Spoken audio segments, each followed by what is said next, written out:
So, let's dive into a case that is, honestly, as chilling as it is complicated. It's one of those stories that starts with a brutal, seemingly senseless murder. But as investigators started to peel back the layers, what they found was just incredible.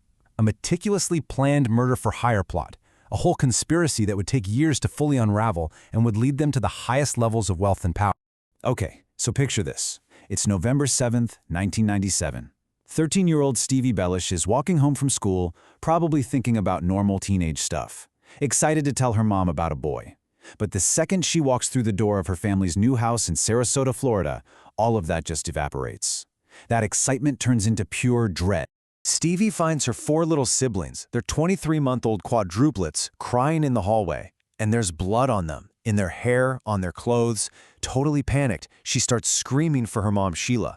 She runs into the kitchen, and that's where she finds her, on the floor in a pool of blood. It was a scene so absolutely horrific that, for a second, Stevie didn't even recognize that it was her own mother. When investigators got there, they walked into a scene of just absolute brutality. They found a bullet hole in a utility room wall, and next to it, a shell casing from a big .45 caliber pistol. There was a bloody knife just pulled right out of the kitchen knife block. And all around their mother's body were the tiny, bloody footprints of her toddlers. But amidst all that chaos, they found one crucial thing: a single clean fingerprint on the dryer. You know, the evidence, it told this unbelievable, harrowing story of Sheila's last moments. She'd been shot in the face, but the defensive wounds on her hands and arms, they showed she fought back, hard.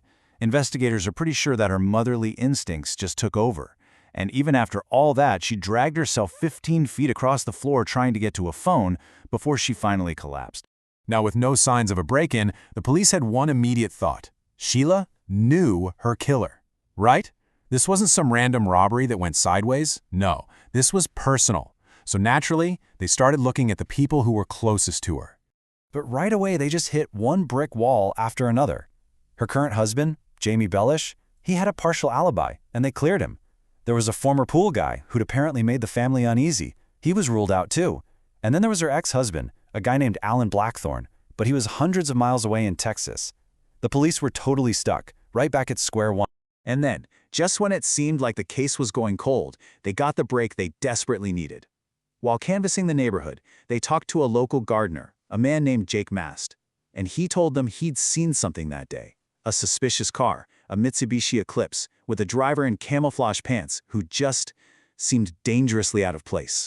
Mast had felt so weird about this guy that he'd actually made a point to memorize the license plate. And this is the kind of detail you hear about in movies, right? To remember it, he made up a little sentence. Yes, Bob and 62 girls. YBR 62G. This was the first real lead the investigators had. So, detectives immediately run the plate in Florida, but nothing, no match. Then, somebody remembers, hey, the family just moved here from Texas. So they try the Texas DMV, and bingo, a hit. The plate was registered to a white Mitsubishi Eclipse, and the owner? A 23-year-old guy with a minor drug conviction named Joey Del Toro. Okay, so now they have a name, but they had absolutely zero connection between this small-time criminal in Texas and a stay-at-home mom in Florida. I mean, what's the link? They couldn't find Del Toro himself, but they did find his car. And what they discovered inside, well, it blew the entire case wide open. The car was basically a treasure trove of evidence. You're not going to believe this. Inside, they find a map with handwritten directions right to Sheila Bellish's house. They find camouflage clothing with these tiny specks of blood that match Sheila's DNA. They find the murder weapon, a .45 caliber pistol, and that single fingerprint from the dryer. It was a perfect match to Joey Del Toro. By this point, though, Del Toro was long gone, on the run to Mexico.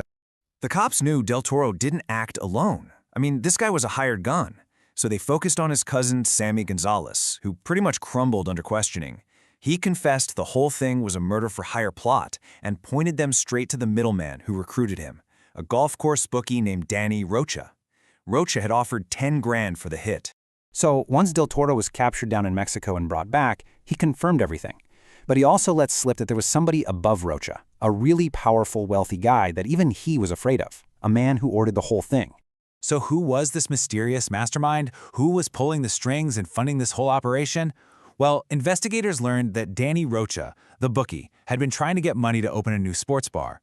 And the person he was hitting up for cash was a very, very wealthy associate he knew from the golf course. And right there, the whole conspiracy finally clicked into place. The man funding the operation, the mastermind behind it all, was Sheila's abusive, multimillionaire ex-husband, Alan Blackthorne.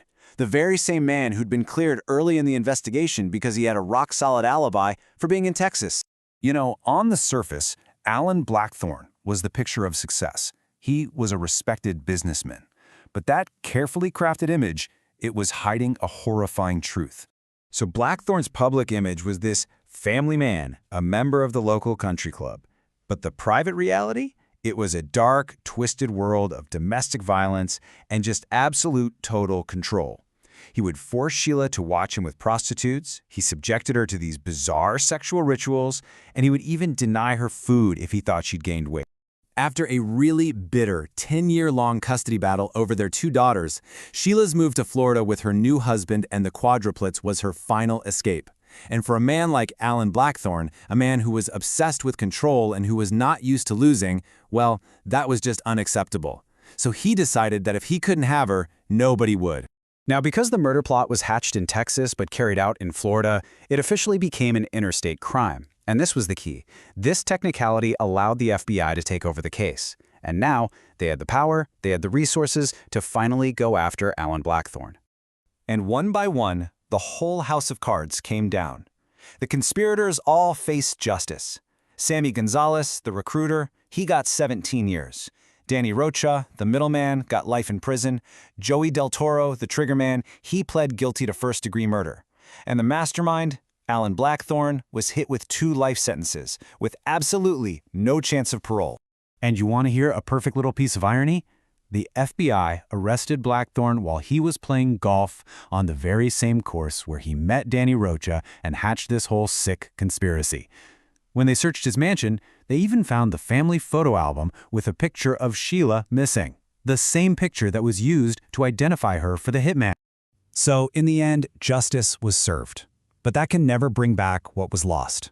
Sheila was a devoted mom who literally fought to her last breath for her children.